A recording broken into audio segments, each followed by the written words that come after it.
Good morning, everyone. Thank you all for coming on this Saturday morning, or if you're in India, it would be Saturday evening, or in China, it would be evening as well. So thank you all for coming. Very excited to have you here. One of the goals, as most of the leadership team knows, at least I know the district leadership team knows, our goal, one of our main goals this year is that we want to up-level the member experience in every way we possibly can.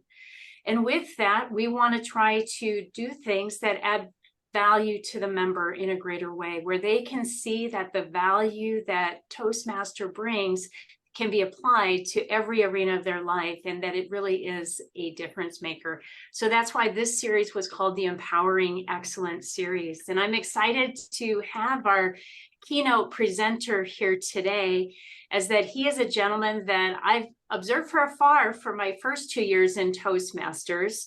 And I quickly learned that his name, while he may have a given name, he is known throughout the organization as Captain Courageous.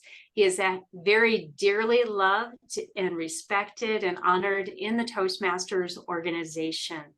And this morning, I am going to share a little bit about his bio, introduce him, and then allow him to share, and we'll have a time of Q&A following that. Deepak Menon of New Delhi, India, is a charter accountant at J.P. Kapoor and Uberl in New Delhi, where he is one of 10 partners. He oversees management and operations and specializes in international taxation, cross-border taxation, transfer pricing, and direct taxes. A Toastmaster since 2002, Deepak is presently a member of Central Delhi Toastmasters and JPKU Toastmasters. He has held a number of high-level profile positions within the Toastmasters organization. During his term as the District 82 Governor in 2009 to 2010, the district chartered an unbeaten record of 75 new clubs. Stop and think about that for a moment.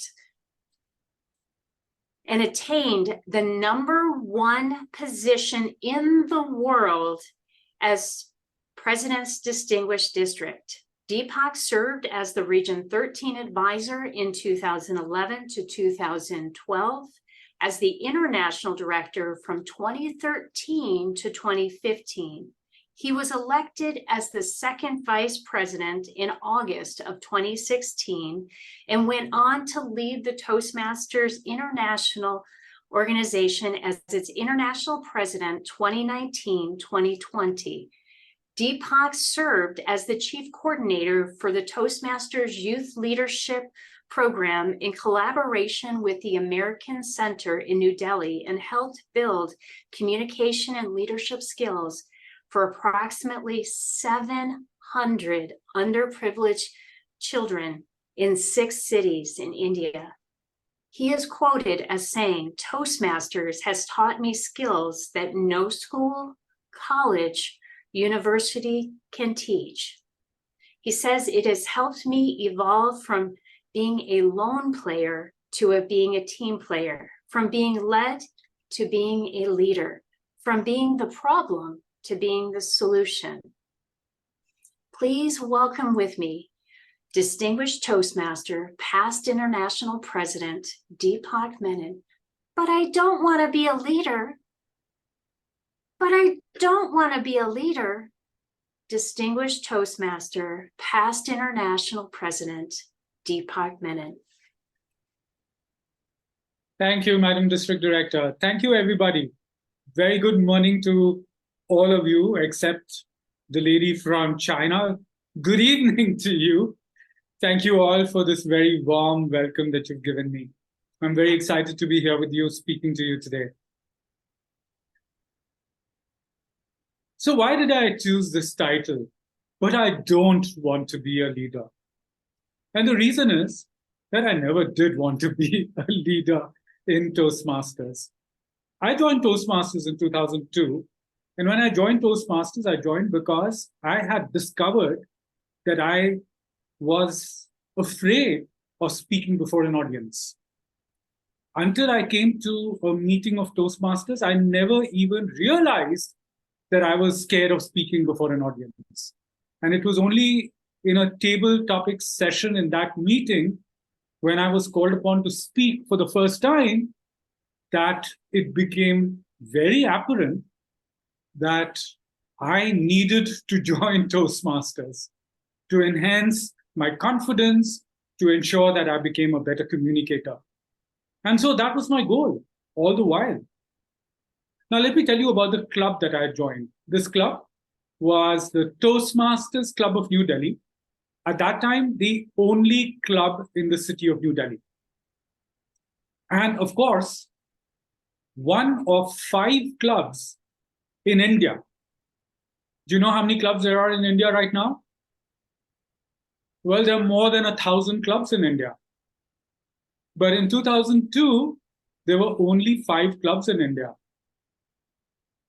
So you can imagine, I hadn't heard of Toastmasters very much. And when I joined Toastmasters, that's when I realized I should have joined 20 years earlier. Why did I wait for so long? Unfortunately, Toastmasters came to my city only in 2000, and I got to hear about it only in 2002. So even if I had wanted to, I might not have been able to join prior to that. Now, in May of 2003, a year later, or in fact, less than a year later, I was out holidaying when I received a call.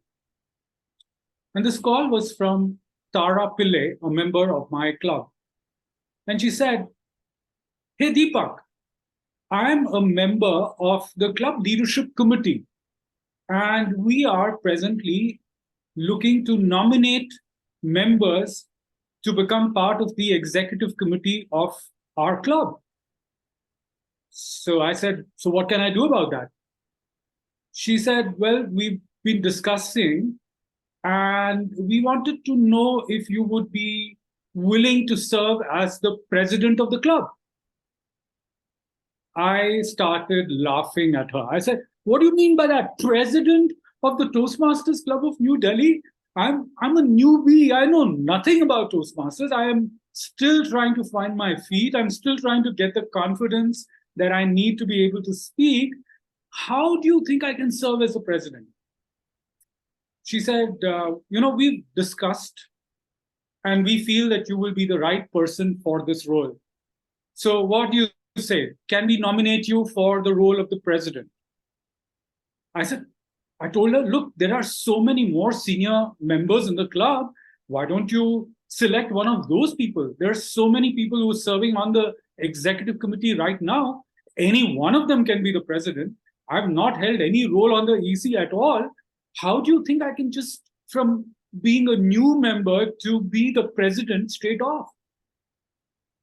Then she said, "We've asked everybody else and they've all said no." And I realized I seem to be the last resort. So I said, "Look, what happens?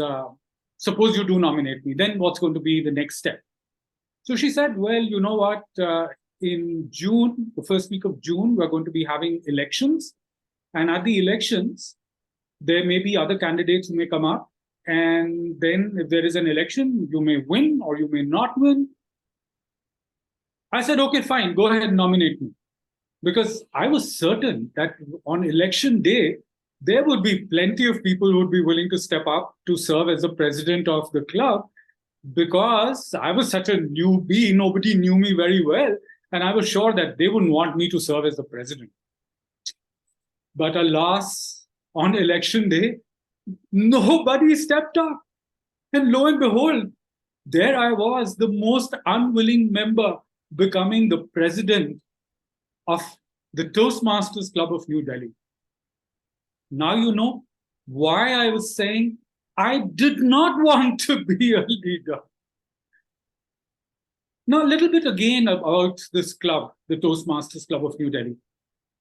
This club, while it was chartered in 2000, in 2001, in the month of September, was suspended by Toastmasters International because it had failed to pay its dues. There weren't enough members left to pay the dues. The club had been chartered by a group of American expats who had been posted to the American consulate in New Delhi. And as luck would have it, they were all relocated around the middle of 2001. And so when it came to renewal time, there was nobody to renew, or there weren't enough members to renew. And another member of the club who was left behind in New Delhi, one of the locals in the city of New Delhi, decided that he would try to get the club reinstated. And he did manage to get it done in March of 2002. So when I joined the club in July 2002, the club was in its rebuilding phase, and I was probably the 9th member of the club. And in July of 2002, when I became the president of the club, we were altogether 16 members in the club. Yeah, 16. So my goal was, as the president of the club, to help build the membership of the club. But that was not what I had thought of on 1st of July 2002, when on that Tuesday evening, I had to speak before the club as to what my vision as the president of the club would be. I was fumbling, I was mumbling, I was perspiring because I really did not want to be a leader. To be honest, I did not think that I would gain any benefits by being a leader. After all, I joined Toastmasters to get some benefits for myself. I hadn't joined Toastmasters to serve anybody. I was very selfish. I needed all the skills that I could possibly gain through this medium of Toastmasters. So when I had to take on that mantle of leadership, my first thought was, what could I do to help the club? How could I make sure that this club would provide benefits to a larger number of people, just as it had benefited me in these last 12 months or so? And so my goal was to bring in as many members as I possibly could. And I sat with my executive committee trying to figure out how could we achieve that vision. And I started learning skills that I had not learned elsewhere. Skills of being able to manage a club is like managing a business. It's like being an entrepreneur or being a leader in a company, because you have a team of people working with you. Any business is successful only because of its people. And it is very successful if the leader of that team knows the way, goes the way, and shows the way. And that's what I started learning as the president of that club.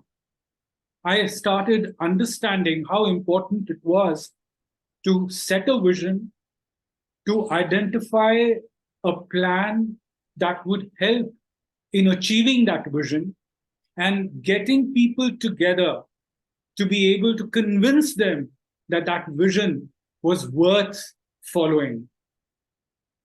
Everything that one needs to do when we're trying to achieve an objective or a goal.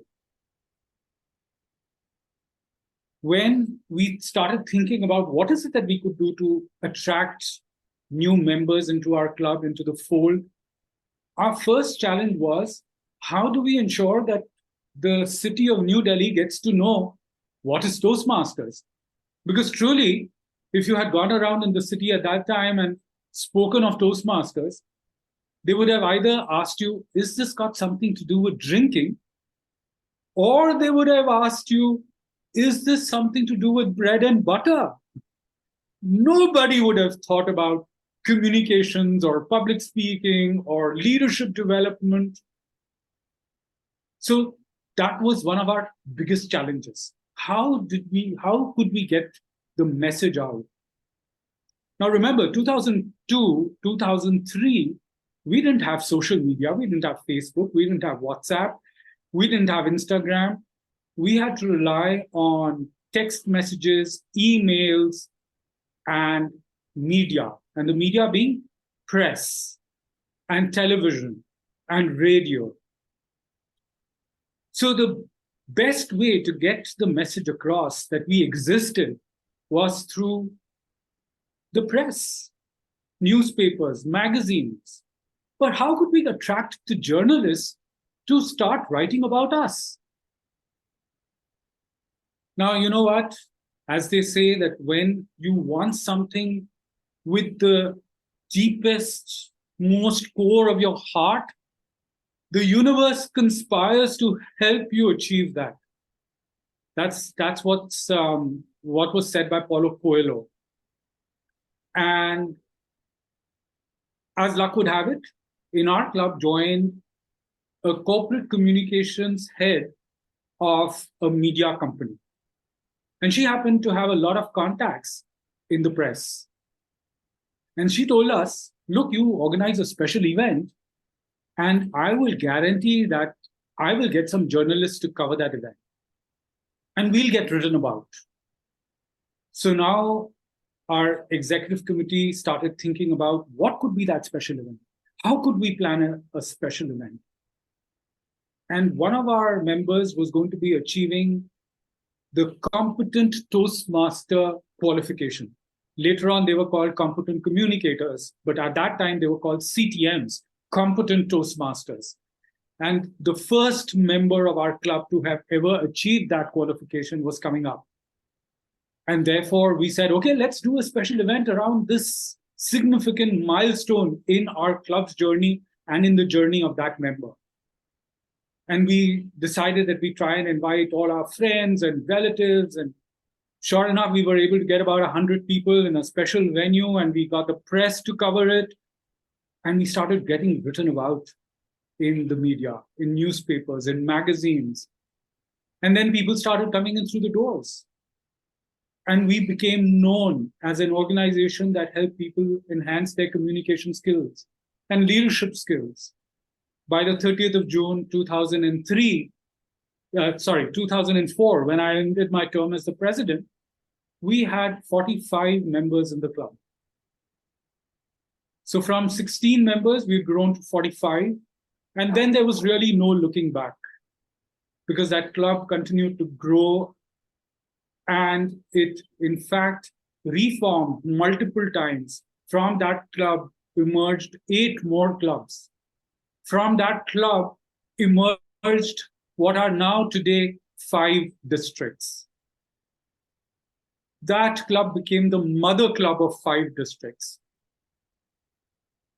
My friends, I learned so many lessons at that time of leadership, of how we can grow in the skills that we need and which are most desirable in today's world, thanks to Toastmasters. Our district director here mentioned that I talk about how Toastmasters teaches skills that no school, college, or university teaches. And that's very true, because Toastmasters is in fact more than a business school. When you're serving as the vice president education or the president of a club, you learn more in that 2 years than you can learn by going to business school, because of all the practical training that you receive. So I learned, as I said, planning, having a vision, strategic thinking. I learned how to communicate more effectively with my team. I learned how I should be able to manage a team, how to deal with difficult people. Don't you have to do that all the time, dealing with difficult people? And in a club, you will always come across people who are difficult to deal with, as happens in every single team. Whether you're in an area or a division or the district, there will always be difficult people, but your training starts when you're the president of the club. I learned how to market, how to ensure that I was able to promote. I learned time management. I learned event management. I learned skills that you can't learn anywhere else. And I realized how important it was to be a leader. Now, being a leader perhaps is not the end of our journey. Because by being a leader, you start impacting the lives of hundreds of people, whether you know it or you don't know it. Because there will be people who will be treating you as role models, who will be affected and impacted by the words that you speak, who will listen to you and want to emulate you. So each one of you in this room who's a leader is a role model. You're being watched. Everybody sees who you are, what do you do, how do you do, so that they can emulate you. And of course, it's very easy to recognize a leader who's not very effective, who's a bad leader. And then that person also serves as a role model of what should not be done. Have you ever come across leaders who have a very strong ego? When it's always me, me, me. When they want to get into leadership only so that it becomes a boost to their ego. And so they become very authoritarian, they want to dictate, and nobody wants to work with them. And that's the leader that you don't want to emulate. That's the leader who causes friction. That's the leader who ends up having conflicts. Because in Toastmasters, I learned the importance of the core values that we have, those 4 core values. I'm sure all of you know those core values by heart because you follow them. Integrity, respect, service, and excellence. And I believe all 4 work together in tandem to create who we are, and what we should be. But the foremost is being respectful, is shedding the ego and ensuring that we provide the service. And by being true to everybody around and by becoming trustworthy, which requires a very high level of integrity. And then practicing excellence in everything that we do. I said that we impact the lives of many people that we come across, that we meet and touch. And that became very evident to me when I visited Vancouver in August of 2011. I had the opportunity of visiting with my niece who lived there. Now, my niece, her name is Deepti, was this very bubbly, cheerful, energetic, enthusiastic young lady who used to live in Hong Kong, was a school teacher there, and with her husband and 2 young daughters, was leading a very happy life when her husband decided that the family would relocate to Vancouver from Hong Kong. He was a shippy, he was in the merchant shipping business, and he felt he had more opportunities in Vancouver and he'd be able to give a better life to the family, to his daughters in Vancouver than he was able to in Hong Kong. And so the family relocated to Vancouver, which is where I met Deepti again. And when I saw her, I was actually quite shocked by the transformation that had occurred in this transition from Hong Kong to Vancouver. She was no longer this cheerful, chirping, enthusiastic, energetic person that I had known. She had become very underconfident. She had developed a stutter. She refused to leave home because she was scared that she'd be accosted by strangers. And when she spoke, she would stutter and people would make fun of her. It had come to such a pass that she would even refuse to speak on the phone, fearing that she would not be able to speak properly and she would not be able to thus provide a good feeling about herself to others. And so that's the person that I discovered in Vancouver. While I was there for only a short while, 3 or 4 days, I tried to encourage her, help her to overcome this fear that she had, this nervousness that she felt. And one of the things that I suggested to her was to join Toastmasters. Of course, I used to suggest Toastmasters to every single person that I used to meet, and I still do today, as I'm sure that you all do as well. But I felt that Toastmasters could really help Deepti. And I kept telling her, come to Toastmasters, come with me. Before I leave Vancouver, I want you to come with me to a Toastmasters club meeting. And having known me and having known what happens in Toastmasters, she knew that she'd have to speak in Toastmasters. And as you know, she was scared of speaking, opening her mouth, because she felt she'd stutter. So she finally agreed. She said, okay, I'll come to a Toastmasters meeting, but you have to make me a promise. I said, what is it that I have to promise? So she said, well, I'll come to the Toastmasters meeting, provided that I don't have to speak. I said, okay, let's do that. I promise that you will not have to speak. I knew very well I would not be able to keep that promise, because once you're in Toastmasters, you better open your mouths. So I took her to a meeting, very warm, a set of people there, welcomed us, greeted us with open arms, and made us feel very comfortable. And I could see that Deepti was feeling quite comfortable in this environment where she was meeting people who were not judging her, who were looking at her as if she was their own. The meeting started, and soon after the president had begun the meeting, he called upon the guests to introduce themselves. And sure enough, he pointed towards Deepti. Now, Deepti stood up and said, my name is Deepti. And saying that, she sat down. And I assumed that she thought that was it. She wouldn't have to speak anymore in the meeting. But then it came time for table topics. And the table topics master looked at Deepti after he'd invited a few of the other members and guests. He looked at Deepti and invited her to come and speak on table topics. I was not looking at Deepti at all at that time, because if I turned towards her, I know she would have been glaring at me. And if looks could kill, I wouldn't have been here speaking with you today. But Deepti gathered up her courage. She walked up to the podium.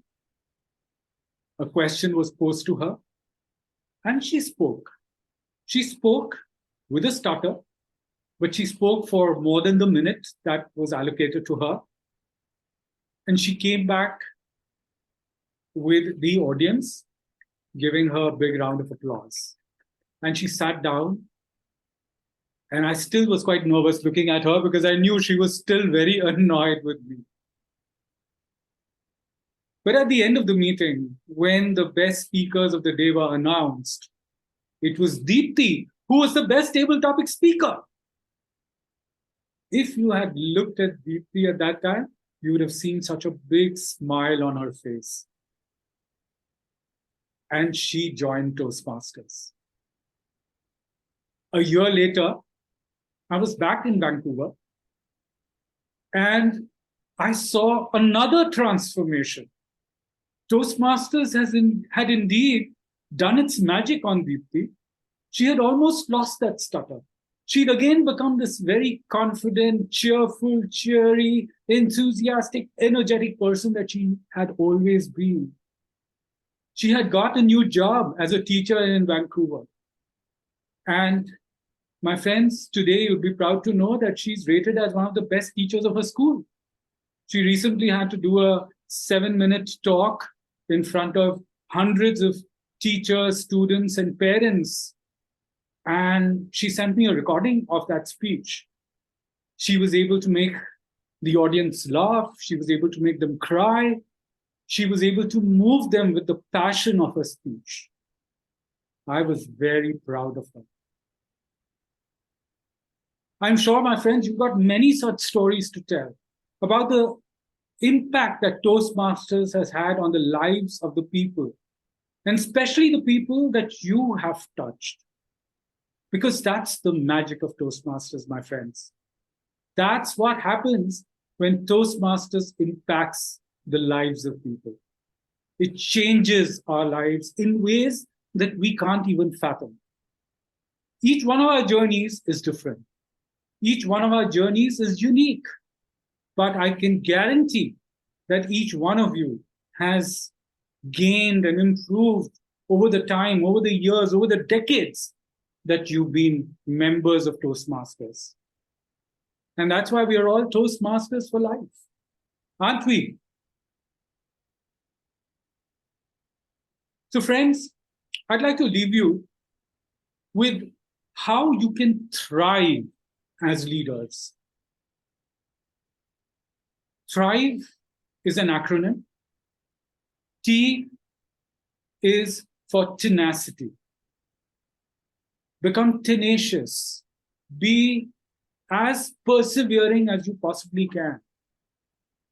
That club that I joined in 2002, I joined only because there was this one member of the club, then the president of the club, who kept calling me over and over again to come to Toastmasters. I was very reluctant to go to Toastmasters.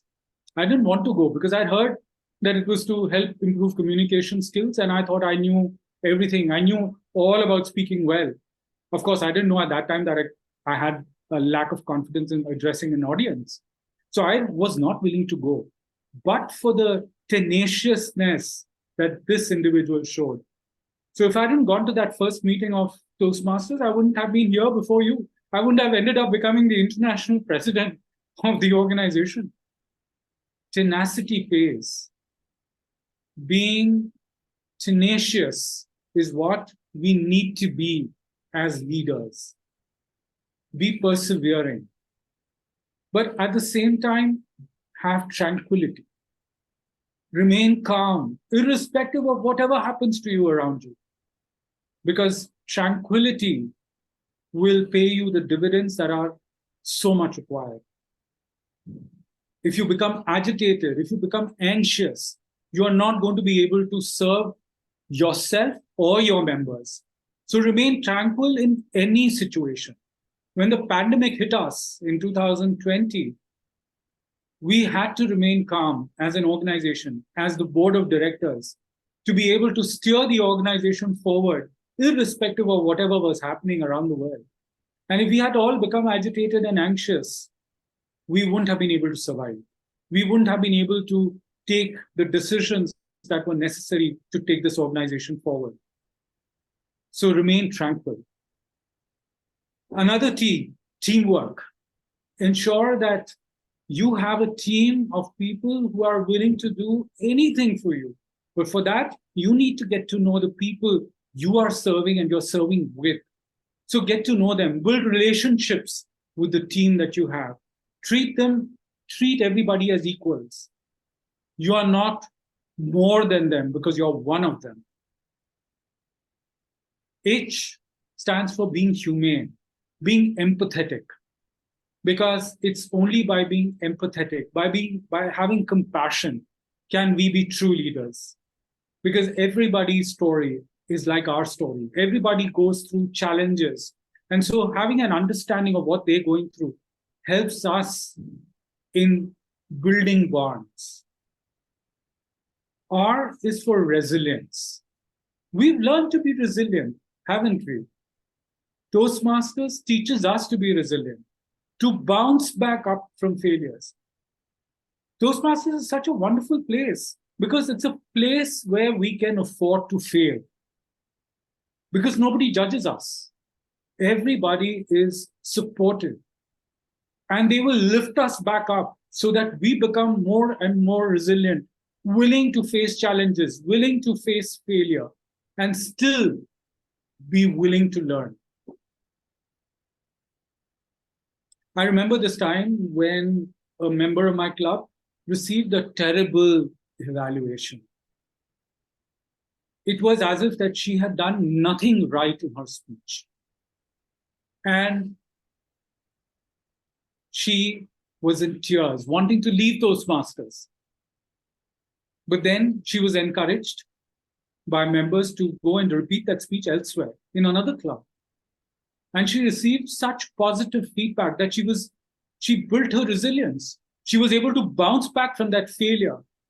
And not just did she not leave Toastmasters, but she ended up becoming a district director. That's the power of resilience. I stands for integrity. I've already talked about the importance of those core values, but integrity really is the core of those core values. We is for what our district director was doing right at the beginning of this meeting. She was validating every single member as they were joining in this meeting, having a word of appreciation. In fact, probably a paragraph of appreciation for each one of them, telling me how great they were.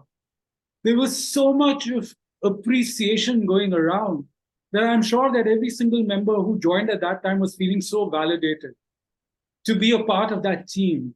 And that's the hallmark of a good leader: validation, appreciation. Because, Toastmasters is where leaders are not paid.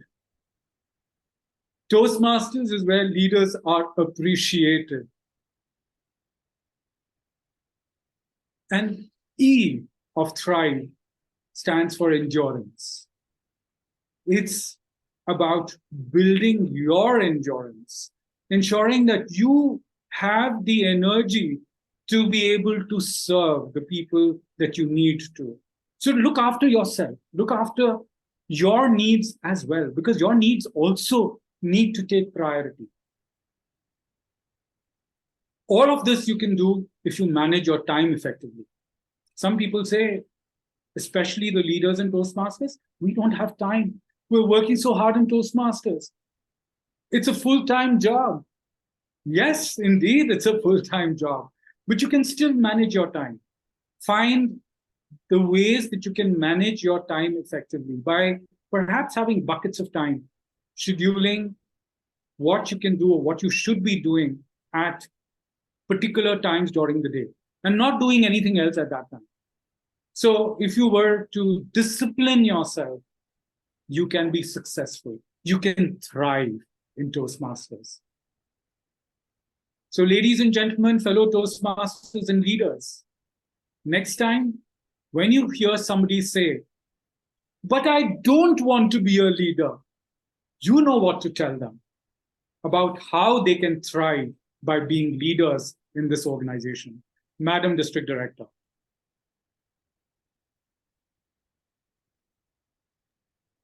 Thank you, Deepak. Let's give him a warm round of applause. You can come off mute, and we want to express our appreciation for him.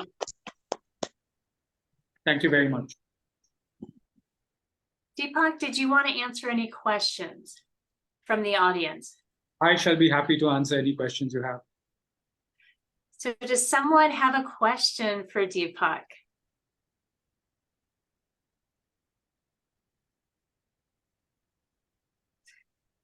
Miss Ann Maxfield.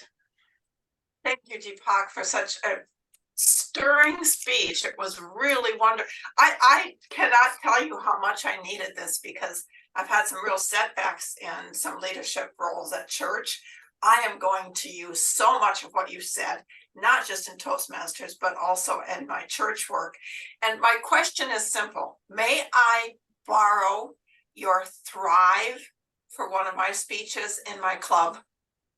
Absolutely, without hesitation. Thank you. I don't have any copyright on that.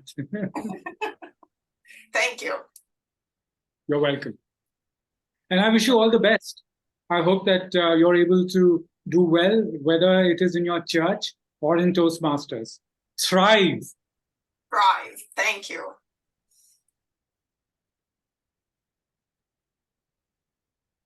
Someone else have a question that they would like to ask?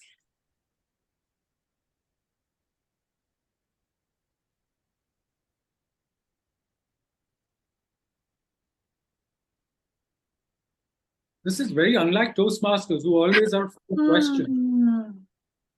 They may need more caffeine for Allie. She is our District 6 Club Growth Director. Wonderful. She wants to Thank know how you. you get those 75 clubs in 1 year. Yes, Cully Marie read my mind.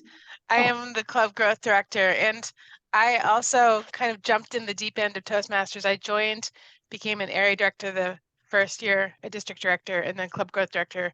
I'm in my fourth year here, and I'm expecting to do a lot more work on launching new clubs now that we've gotten through all of our training and we're getting into the second part of the year. And I'm wondering, what are some of your tips or advice for all of us when we're doing cold calls? I know not just me trying to set up new clubs, but also everybody on this call has to reach out and ask for things or connect to people they don't know. And what would be some of the advice you give us to build that rapport or to bring people in to our clubs in your experience? Thank you.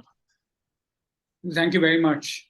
So, you're talking to a person who has just talked about the fact that we didn't have anybody even aware of what is Toastmasters. At least you don't have to start from scratch, because people do have an awareness of what is Toastmasters. But most people think it's only about public speaking, but they don't really understand that it changes lives, that it's this experience of being a Toastmasters makes you a completely different person. And so you need to be able to tell your story more effectively. If you tell a person that it'll help you build communication skills, maybe they're not going to be interested, because it's a very dry way of attracting people to the organization, to Toastmasters.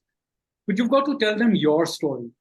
What is your story? And as I said earlier, everybody has a story. Everybody has been benefited in some way or the other, something which is unique to them. So tell them how you got benefited. What was your story? How did it help you build your career, or perhaps your social life, or perhaps your something to do with your work, or anything that may have happened to you in particular that has transformed you? So tell your story and plan that in advance. So think about what you can say in a minute, which will help people feel attracted to listen more. So when you're making a cold call, tell them your story, rather than telling them that you're coming from Toastmasters. It's a 100-year-old organization which helps build communication and leadership skills in 145 countries in the world. Nobody is interested in listening to that. They want to speak to a real person. They want to hear from a real person. They want to hear real life stories and real life experiences. So that's the way that you can help people draw and engage them. Of course, you can tell them about this scope of this organization, about what this organization is all about. But first, you've got to engage them, bring them in, and tell them what is it that Toastmasters can do for them. Because what it's done for you, it can do for them. And that's the way that you can build bonds. You can ensure that you're able to grow in your conversational skills, because that's what you need to do.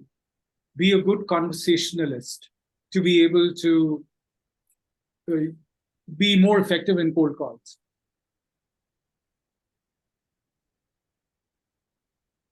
Excellent. It's all about relationship building. When people know the value that Toastmasters can provide them, it does make that huge difference. So thank you. That was a great question. Who else? Who else has another question for Deepak? Hey, I do have a question. I joined Toastmasters back in 1996 in June from a Speechcraft event. And so I joined in June. And the next thing I knew, in July, I was vice president for education.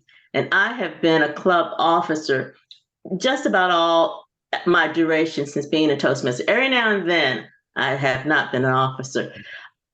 Even though I've been in officer's role, sometimes I'm having a hard time to convince other individuals to move from just being not just being a member, from being a member, because you're still a member as an officer, to being an officer.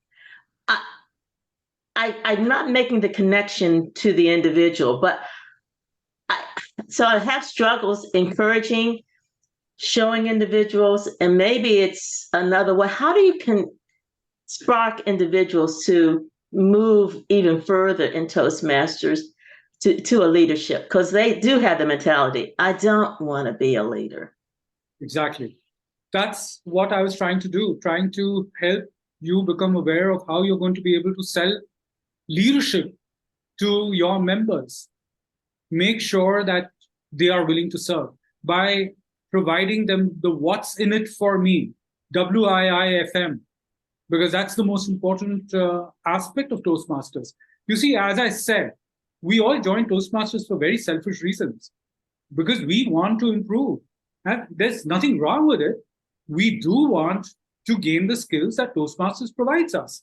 It's a tool of learning. It's a laboratory of learning.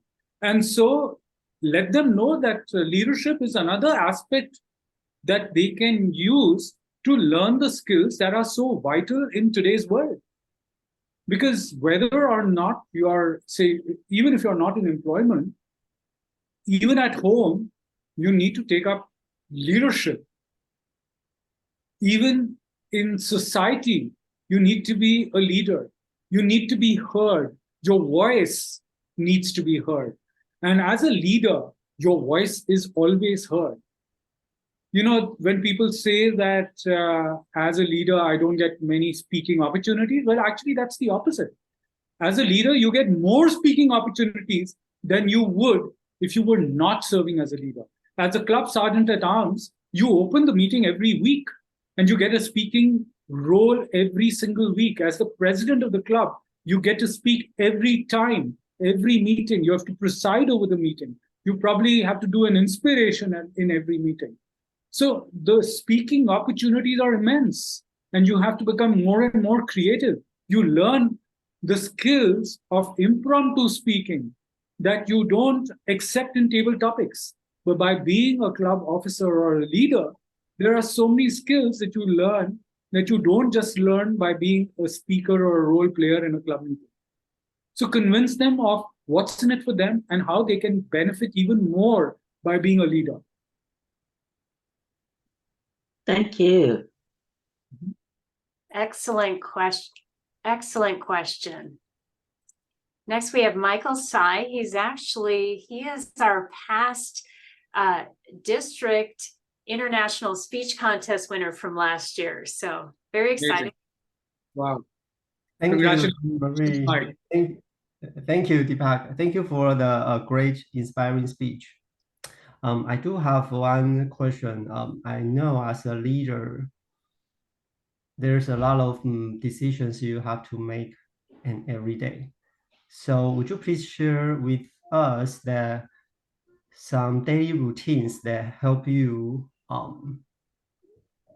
have a good sleep at night and wake up brightly to face any challenges that it might come to you? Thank you. Very interesting question that. So I think that I'll go back to the year that I was serving as president, as the international president, 2019, 2020, the year of the pandemic, when the pandemic hit us. And indeed, when that was happening around the world, when we're getting to know about how it was impacting the lives of so many people around the world, starting from China, then it spread to Europe, and then it came to North America. And I was in Denver at that time when this news of the pandemic spreading started coming across. We were at the board of directors meeting at that time. And I indeed was having sleepless nights at that time because I didn't know what was going on in this world. And I can assure you that every single member of the board at that time was having sleepless nights. And we had to take some very quick decisions. So one of the things that kept me awake was, how do we ensure that we're able to meet even though the world is going into lockdown? And we had to take a very quick decision about allowing all our clubs the exception of meeting online instead of in person. that was not the way this organization was working for the preceding years. We had only known how to do our meetings in person. We had a smattering of online clubs at that time, but 99% of our clubs were meeting in person. No, I would say 99.9% of our clubs were meeting in person. And so we had to be very quick in making that decision and then letting our members know to follow the guidelines and still be able to meet and engage. Because if they had not been able to meet at all, this organization wouldn't have been able to survive. Forget about 100 years, but not even 6 months. So we had to be very, very quick, and we had to take that decision. And yes, indeed, it was a tough decision.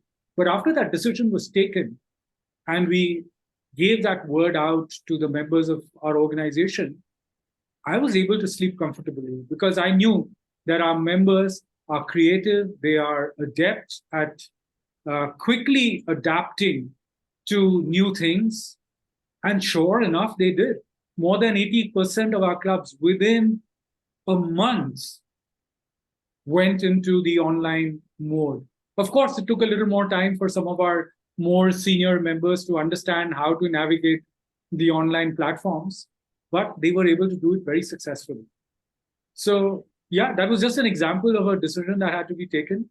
Yes, there are sleepless nights, but if you are always looking at what works best for the members, if you follow the core values while you're taking decisions, you are going to be able to sleep comfortably with a clear conscience.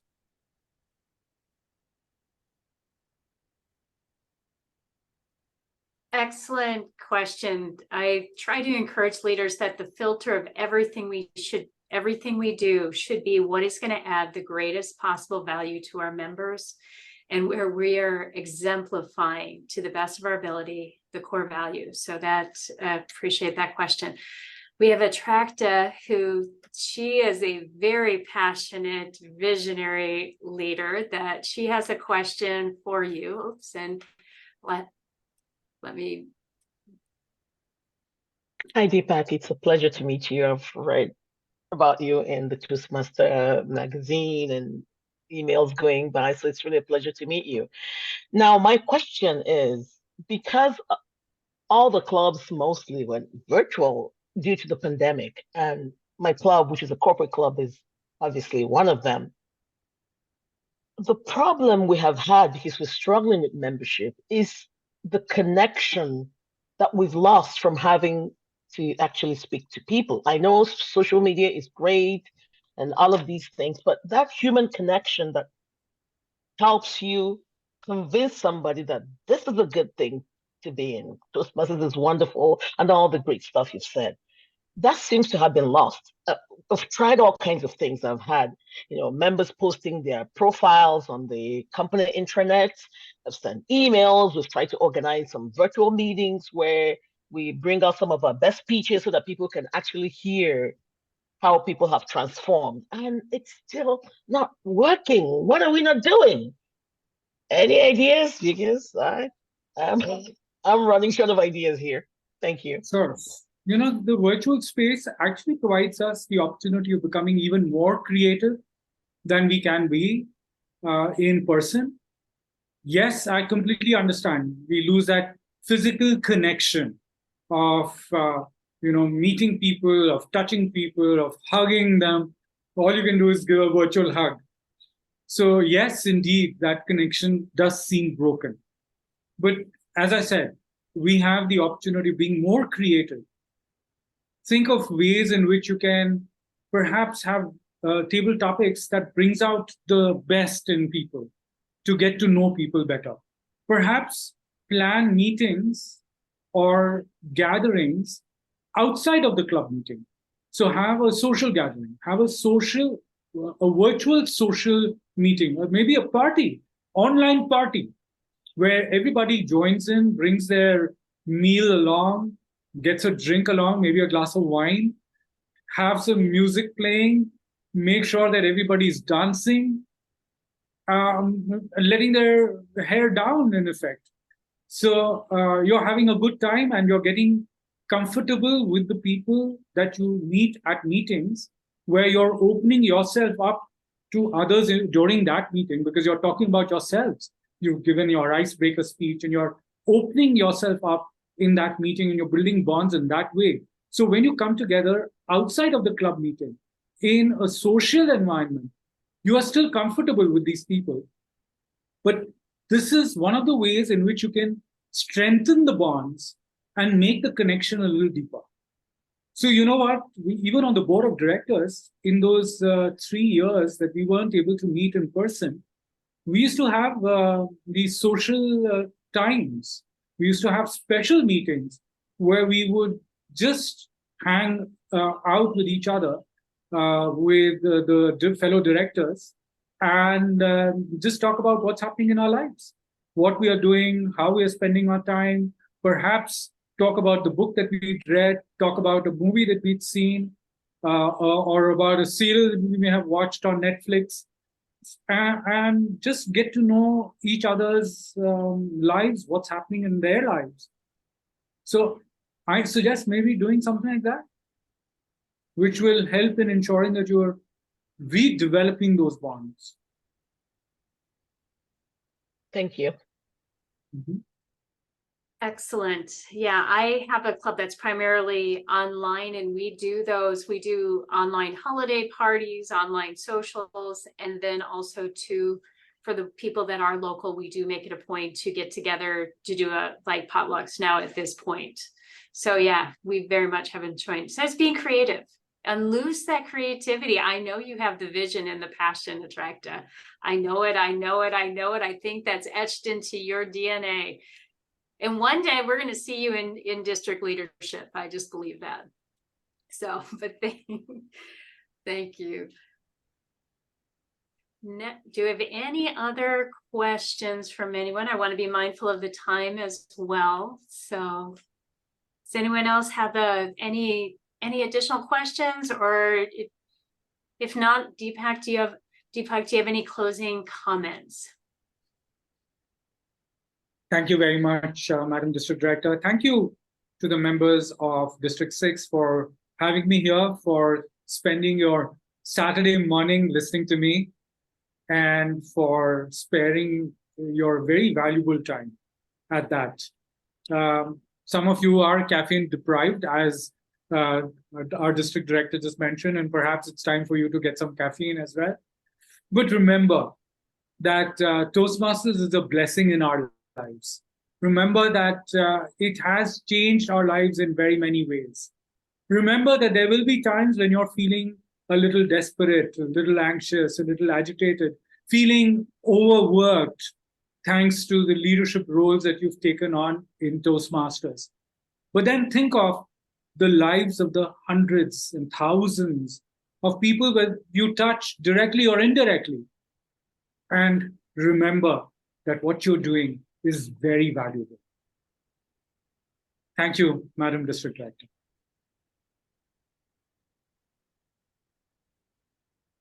Thank you again, Deepak. Appreciate you being here today. And we will have the recording that we will post and have that available for those who weren't able to be here today. But also, too, I do believe this will be a video that I think even those here of us on the call today would like to review. Just there was some excellent material that you presented. Appreciated the stories and just the practical takeaways, because that is really what it's about as a leader: empowering, encouraging people to just continue on in that journey so that they truly can thrive and be all that they can be and make the greatest possible difference in the world that they touch. And that is the magic and the beauty of what Toastmasters enabled us to do.